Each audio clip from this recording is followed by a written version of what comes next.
Good morning, everybody. Welcome once again to Vitality and Vision. It is your time to shine, where I, Carol Lovely, am going to share some wonderful tips to help you revitalize your energy and proactively explore all the brilliant, unlimited possibilities within you. This is a really great opportunity to connect with others and explore this new age of expansion and outrageous potentials. I'm here on Lake Harriet Spiritual Communities Facebook page, live the second and fourth Wednesdays at 9 a.m. So, the last time we were together, I shared some insights on different types of intuitive and inner abilities so that you could have some fun tapping into your spiritual sense of yourself and get some information from what's being constantly broadcast around you. So I'm wondering, what did you find out? Was there one of the particular clairs, either hearing, tasting, sound, seeing, your intuitive knowingness? Was there one of those that you experienced more than another? And if you had some great experiences with that, share that information below so that others can gain from what you've learned. So today we're going to dive in once again as I share a few more tips on how to actually expand those wonderful gifts. As I shared last time, we all have intuitive gifts and abilities, and often one of those opens up more quickly than others. So if you're ready to turn up the volume on your intuitive dial, here's a few tips about how to develop your intuitive abilities. First, it's very helpful to be truly open to tapping into your skills and abilities. People often get so scared of their natural abilities, and that fear can stop you from moving forward. I have found some of those fears are connected to past times when people were punished for having and using their inner gifts. So, whether your fear is coming from what you know through history and through society about some of those not so nice times, or perhaps you believe in past lives and you believe that you lived a lifetime and were persecuted for using your gifts. Whatever that is, that was then and this is now. But if you're really stuck in the then and it's affecting the now, you might want to, connect with me and we could help you to clear some of those past fears, or with somebody else who could help you with that. If you're simply willing and open to tapping into otherworldly capabilities, it certainly goes a long way toward learning. And you can start by declaring to the universe that I am ready and willing to open and explore these gifts. If you still, again, have some of those fears, ask for help and guidance before you give up and shut down your gifts. So, secondly, practice, practice, practice. I didn't just one day wake up and say, whoo, here's all these wonderful gifts and yay. Some people do. Sometimes they just turn on for people, boom, right in a moment. But most, even those people need to practice once those gifts have turned on. So, my first gift to open, as I've shared many times, was that I'm kinesthetic. So, that means I feel energy. And what does energy feel like? Well, it can be tingly, it can be cold, it can be warm. You could feel it running up and down your body. You could feel the hairs on your arms standing up, or that cool breeze on the back of your neck. And how can feeling energy be helpful? Well, for me, while I'm working with a client, I can feel where the energy is stuck, and then I can feel when it starts to shift and when it starts to feel better for somebody. I can also feel it connecting in a good way from one part of the body to another. I can also feel when other energies are around me. So, like an example of that would be like a guide or an angel giving me a big hug. So, lots of ways to really feel energy. So let's practice feeling some energy for a moment. I'm going to have you close your eyes and rub your hands briskly together. Feel them getting warmed up. And I'm having you close your eyes so that you can tune out the outside world and tune into what we're practicing here for a few minutes. So once your hands are warmed up, we're going to just gently start to pull them apart. And again, maybe about 3 to 4 inches apart, and see what you feel. Just sit there with that for a minute and see what you feel between your hands.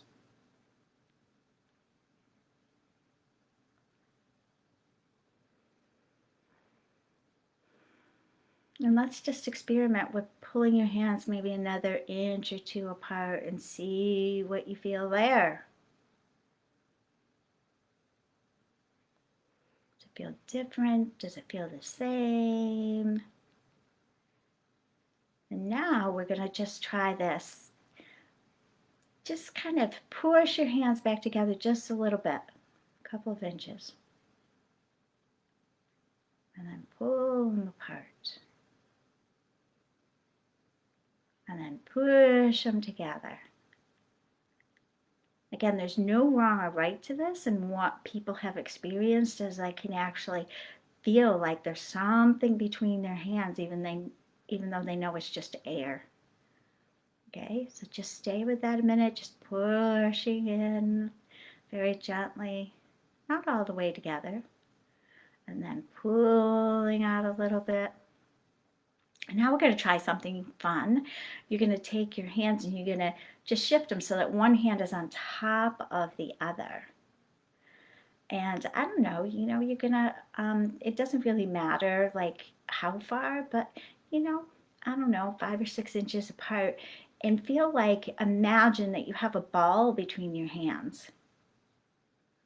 So now you have this ball between your hands. So, if it's small, it could be a tennis ball. If it's bigger, it could be like a volleyball, basketball.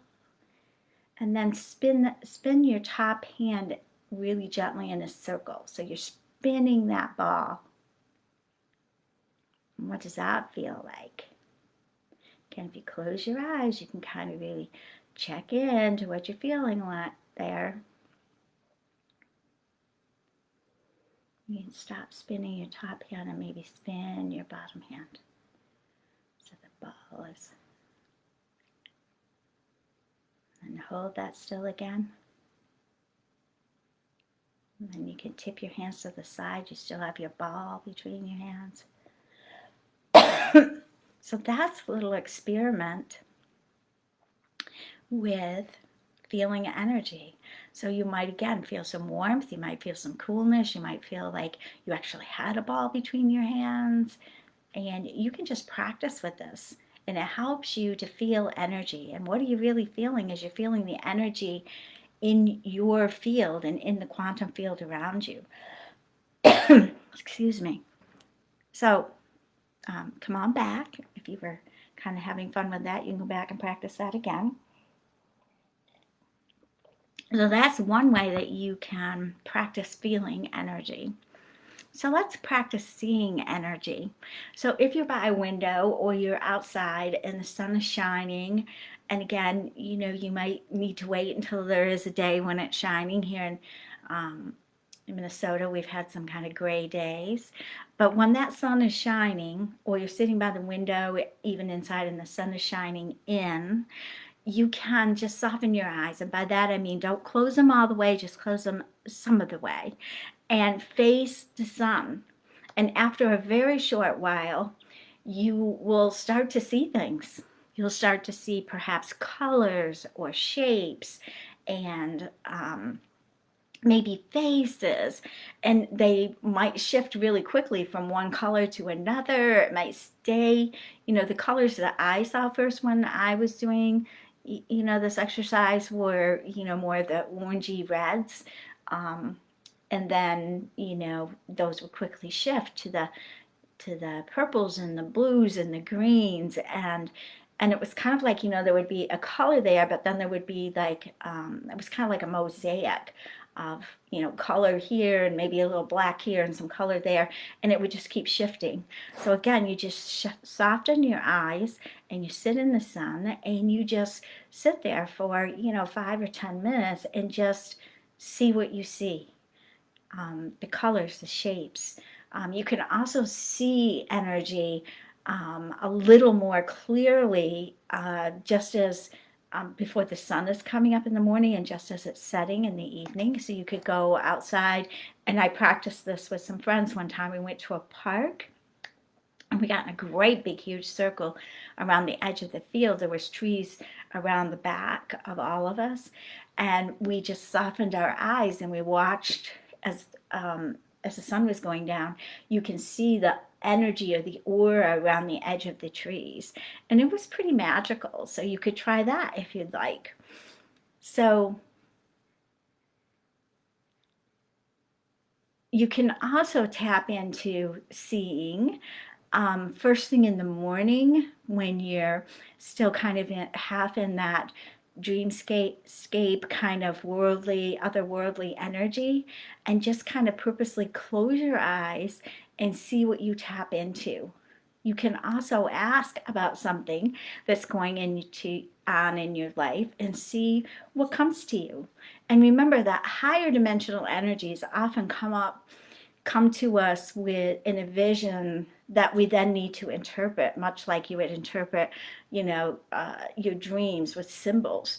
So, but doing this over time, you can really enhance that ability to see energy in the quantum field and learn to interpret the guidance that you're being given. You can also practice reading people's energy. A lot of us feel like, we're around somebody and we're getting that bad vibe, or maybe we're getting a feel good vibe, or maybe we're getting a vibe about something that might intuitively happen for that person. So you're really reading that person's energy. You're purposely tapping in to see what you feel. So, and sometimes you're not purposely tapping in, but you're getting the information anyways. So to strengthen this skill, you can kind of really, excuse me, and challenge yourself by trying to interpret new people and to look beyond their appearance or how they speak, and instead start tuning into their energy for information. So simply be in their presence and tap into whatever information you might be picking up on. So one way that I like to do this is to go to a park and sit down and watch people as they approach you. And you can tap into the energy of that person as they start to come towards you, and see what you get. See what you get about those people. And then if you're bold, you could strike up a conversation with somebody and see if some of those intuitive nuggets that or information that you're picking up with were ultimately correct. So other sides of this gift is when you think of someone and sense that you could feel what they were feeling. You can also feel in your gut when someone's lying or telling the truth.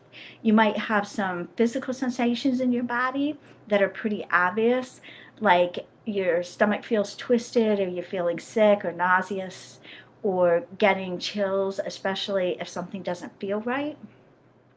So that's all ways to start to tap into the information that is in people's fields around them and see how to build that as a skill.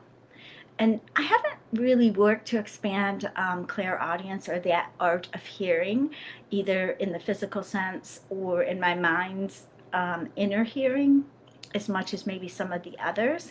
But I do occasionally literally hear something, but not often. And sometimes when I hear something, maybe I'm hearing someone somewhere calling my name and there's really nobody around. But I've also heard some other things when nobody's around. I also often hear like this soft ringing in my ear when spirit's trying to get my attention, or someone's trying to give me clues without using literal words. that's another time when I hear things. So that one's really kind of a little bit hard to explain, but it's kind of like I might be working with a client and I'm just hearing things, but I'm not hearing literal words. And sometimes I'm seeing things, but I'm not seeing literal things. But it's all there and it all makes real sense to me. And when I share it, I find that it makes real sense to the people that I'm working with. So you could practice this by simply asking to hear. Maybe you have a situation in your life and you want to, sort that out in some way, and you could ask to hear about that. Or you could just ask to hear from a guide or an archangel or ascended master and sit down and see what happens. You can also sit down with a paper and pen and ask a question and see what comes. Do you hear a voice? Are you automatically writing what's coming to you?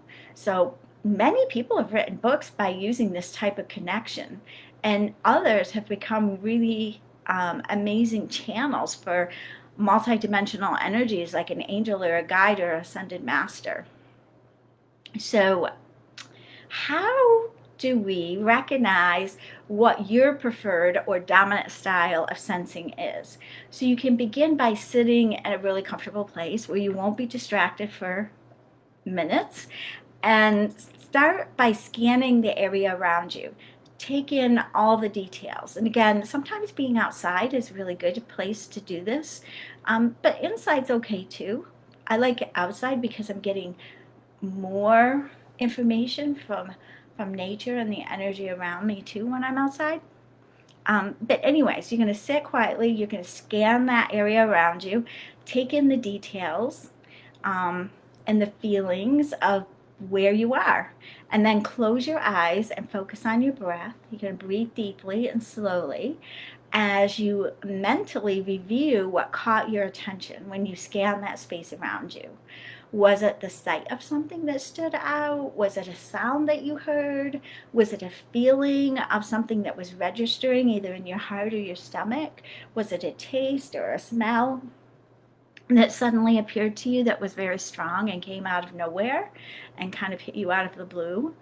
And you might have to do this several times for clarity.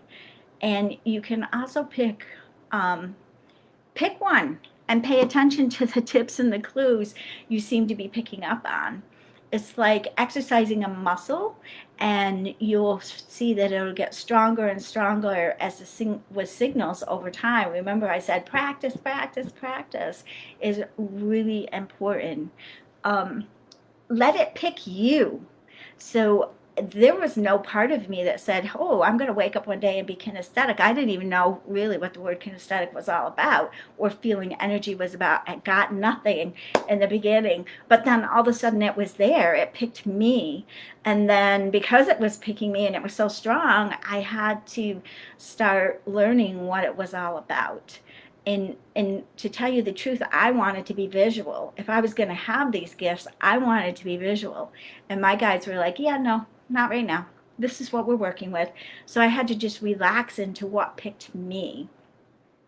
And, that muscle, as you exercise it for whatever abilities you have, the signals, like I said, are just going to get stronger and stronger over time. And there's many other ways to deepen your connection with the unseen world.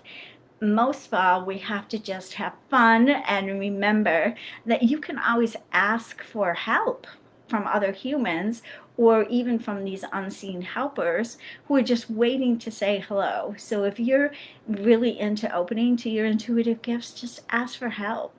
So that's it for today. Have fun exploring how to enhance your intuitive gifts, and let us know below if you have some findings or if you have any questions. And I will see you all again on Wednesday, April 28th at 9 a.m. And if you want to find more upcoming opportunities for meditations or classes at Lake Harriet, you can find those at lakeharrietspiritualcommunity.org on the website or in the Facebook feed. And if you're able to make a donation to Lake Harriet Spiritual Community, we are always very greatly appreciated of any of these donations, particularly at these times. So when our doors haven't been as open as they would have been.